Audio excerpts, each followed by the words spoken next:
नमस्कार मित्रांनो, आप्पी आमची कलेक्टर 5 ऑगस्ट प्रोममध्ये सगळा आनंदी आनंद झाला म्हणून सगळेजण गावाकडं देवदर्शनाला जातात.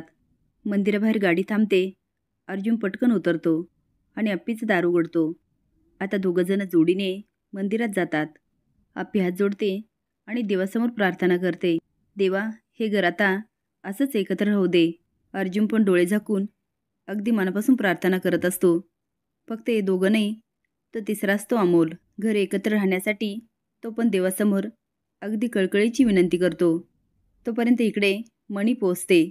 बंगल्याचं गेट उघडते आणि बंगल्याकडे बघत म्हणते, नावाची आहे मणी, दिसते अडाणी, पण भल्या भल्याला पाचते पाणी.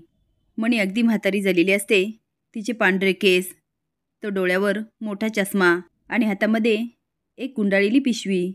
एकंदरीत मणीचा अवतार खूप विचित्र असतो. पहिले तर मनीसाठी कदम घराण्याला त्रास देणं खूप सोपं होतं, पण आता आहे एवढासा अमोल. तो असा आहे की त्याची मूर्ती लहान आणि कीर्ती महान.